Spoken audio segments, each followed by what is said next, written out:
Welcome to another video, guys. Hi, YouTube.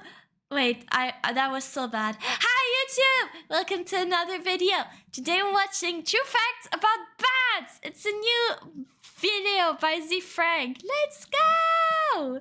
Hey, hey, hey. Episode sponsored by Ground News. Bats, the fury birds of the night. But they are not birds. No, they are mammals in the order Chiroptera. There's a crapload of them, and there's all different sorts, too. About 20% of mammalian species are bats. Look at that, they keep coming, don't they? Now, you don't see them all that often. Oh my god, I didn't know. I thought they were like loners. I didn't know they're in hordes like this. Oh, hello, Arnold. Because they're all Heidi. Not their names. I mean, come on, Heidi's no name for a bat. Bartholomew Banks or Johnny Five Fingers, that's a real bat name. Petunia Featherbottoms, that's another one. The point I'm trying to make is that when the bird figured out how to fly, it stretched out its arm, grew some fancy underarm hair, which turned into feathers, I'm quoting science, and by that time, most of the hand bits sort of got in the way. So most of those bones shrunk, fused, or disappeared, except for this long one here, which they kept so they could flip us off. Science. That's why birds don't have fingers. You know, I feel like sometimes it's very weird to think about the fact that birds don't have hands and arms. They just have wings. It's kind of silly. I don't know. They eat food just with their beak. Bats, however, went for a different arrangement. They went all in on hands. But you know how my mother used to say, if you keep playing with yourself, you're going to grow scrotum skin between your fingers. Well, that should give you an idea about what bats have been up to throughout their evolutionary history. There's consequences. And it's not just between the fingers, the skin attaches right to the body. And look at this one, it's got a flap back there by the nethers. Oh, wait, so this is like their hand? Oh my god. That has some stank to it. But this isn't just some veiny, floppy skin. This is a finely tuned instrument of flightedness. Elastin fibers run through the wing the long way, give it some integrity. And there's muscles not attached to bone that run from front to back. With the help of these tiny sensory hairs, these structures allow the bat to adjust the stiffness of the wing membrane during flight. And that's important, because this isn't just some simple up and down flappy business. It's complicated, because each of those fingers can move independently. So they're changing the shape of their wing all the time. On the downstroke, they'll spread those wings out wide like your mom's umbrella. Burn. That gets the lift. What do you mean? That's so cool. I was just thinking, I really like how, you know, there's like sometimes those, how do you say, those airships in like fantasy movies or video games, and their wings are also based off of bats, I feel like, right? Or they often look like bat wings, and I really like that. They look so cool. But then they tuck it in a bit on the upstroke so as not to push themselves back downwards like an idiot. Come on, people, they're better than that. But that's just the basics. Look what happens when you ambush them mid-flight with a puff of air, which is apparently something science hippies do when they're bored. They can right themselves with a single contorted wing beat. Quick, Dale, here comes another one. Blow in the tube. Damn it, Dale, it's still flying. Where'd you learn how to blow, suck school? And that's what it's like to work in a science lab. Gotta have thick skin like Dale. Anyway, these bats better be good at flying, because they're not all that great at walking, or scooching, or whatever you call it. He's so naked. Wait, I didn't know bats have so little fur. I never thought of it, actually. But this one looks so pink.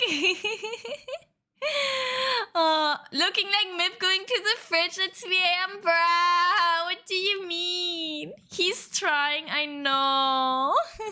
Bat, you keep that up, you're gonna chafe your nitzels and your nethers. I mean, there are exceptions. The vampire bat, for example, gets along just fine. It's a good-looking casual stroll. This one looks like a frog. Right? It looks like a frog. What the heck? And they can run, too.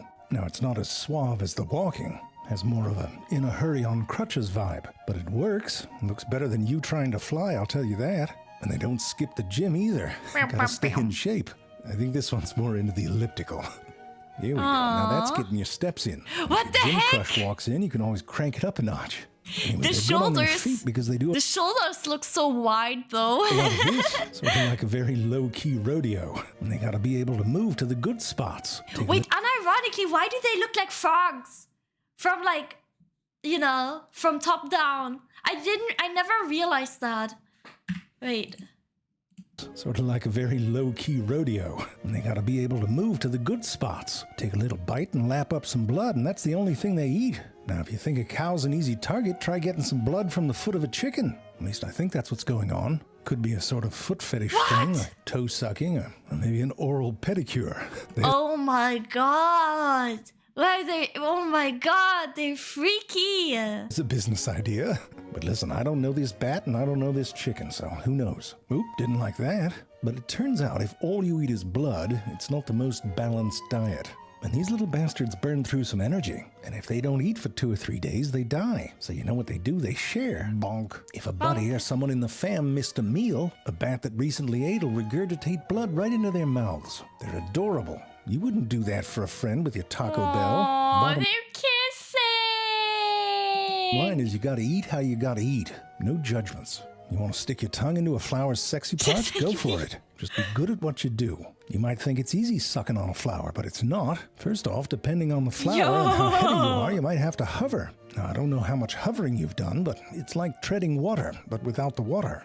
By changing the shape and angle of the wing beats, some bats can generate lift on the downstroke and upstroke. And it helps to have those back muscles. Look at them.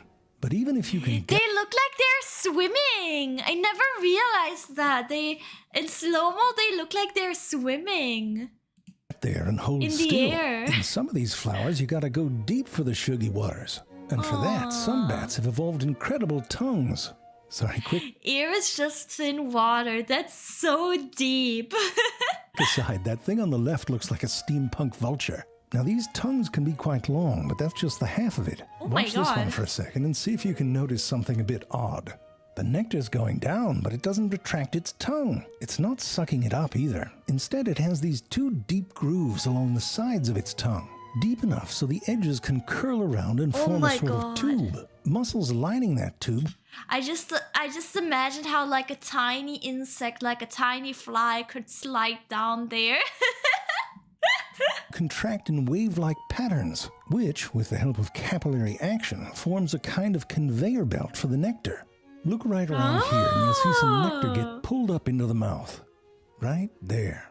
Bats in the genus Glossophagia have a different trick. It's a bit more what you'd expect, a lapping motion, but look at that big-ass drop of nectar that they pull up. The tips of their tongues are lined with a whole feather duster's worth Ew. of specialized papillae. But why stop there? As their tongue extends outward, the tip becomes engorged with blood. This causes the papillae to become erect, trapping a whole buttload of nectar through capillary action.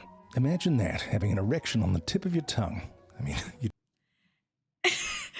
I mean.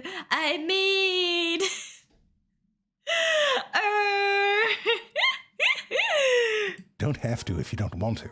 Probably best not to search for that I either. did. A lot of people are afraid of bats, and that sort of silliness is in part due to news stories about Wait, really? People are scared of bats?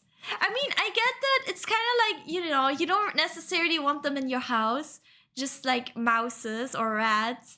But I don't think they're scary, right? They're cute. Although, but yeah, I guess there are also people scared of rats, so yeah. bats being sensationalized. Recently, a colony of bats was found in a lodge in Grand Teton National Park, and I wanted to see how different news outlets were framing the story. For that, Ground News is excellent. They're a website and app that gathers up the world's news and organizes them by story, along with visual breakdowns of the most important information. You can also see the political bias, credibility, and ownership. Almost 130 news outlets reported on that bat story, and almost all of them chose pretty scary headlines about rabies exposure. Even though none tested positive and less than 1% of bats in the US Okay, that's good to know, though. I guess you should take care of bats after all. Wish I had this time, would never need to use these paper straws. True, dude, the paper straws suck so bad. Have rabies, and on average, only 3 people a year get rabies in the US. Ugh. Ground News also has a blind spot feed that shows when stories are being ignored by one side or the other of the political spectrum. For example, when this study linked bat population declines to increased pesticide use and increased infant mortality, right-leaning sources didn't pick it up. It's hard to get the full context of news, and Ground News helps. Head to ground.news/Zayfrank or scan my QR code to save 40% on the same Vantage plan I use for unlimited access to all their features. Subscribe today. Where were we? You heard him, Chad. Okay, wait a second. I'm gonna... Myth dancing is making me want to buy some.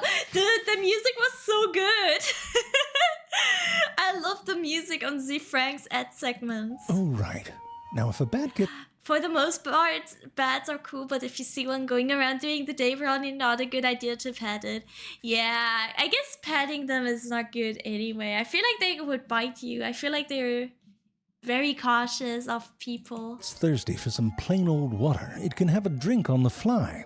They slow down a bit so they can have a sip, not a throatful, changing the angle of their wings and increasing wing beats. They don't go to a full-on hover, that's just a waste of energy. But they're able to do this slowed down flying with the help of the ground effect, where the air's interaction with the surface reduces drag and flying becomes more efficient. Now, if they screw Wait, what do you mean human-sized ones? Human-sized bats? all up and land in the drink, some bats are able to swim. A sip, not a throatful cowards. Okay, dude. But it's like jumping into a pool with a raincoat on. You're not winning any races, but you can get yourself to the side. Now, on the other hand, if a moth falls into the water and a bat's nearby, it's oh, guess not. Honest mistake, let's try again. Not that time either. Now, to be fair, this isn't all the bat's fault. It's not drunk. It's just that you're watching the outcome of some evolutionary warfare. Now, you know how bats hunt, and I know you know how bats hunt. But to explain this, it's best to have a refresher. Bats use their vagina. Just kidding. Whoa! Not the bussy, but it's not bussy as in boy, but bussy as in bat. Human-sized bats? Big boy bats. Oh my god. It's a vocal Maybe cord. we'll see them. What's wrong with you? Like us, bats vibrate their vocal cords to create a wide range of frequencies, most of which are too high for us to hear. Now, there are some fruit bats that echolocate that don't use their vocal cords and instead click their tongues. But regardless, you know the drill. They make these sounds and then listen for the echo. Many bats will focus the sound in a particular direction, and it's not just by turning their head either. Some adjust the shape of their mouths to broaden or narrow the sound beam that they emit. What the heck? Others keep their mouths closed and let the sound come out their nostrils. Oh my god, that one was so cute. Tiny eyes, huge ears. In some cases, the noses of these bats have become very specialized, like satellite dishes. You can see the nose and the ears working together to fine-tune that signal. That tongue clicking back can change the direction of its sound without doing anything noticeable, at least from the outside. Now, when those sounds echo back, they have all sorts of information in them. The sooner it comes back, the closer the object. If it arrives first in one ear, you get a sense of the direction. That sound beam will bounce off different parts of an object with slight delays. And those little echoes will interfere with each other in patterns that give the bat an idea of the shape of a thing. The bats can also tell what direction something's moving in. If something's coming closer, the frequency of the echo will shift up. This bat is listening to a recording of pulses that shift up, and it takes off thinking something's closing in.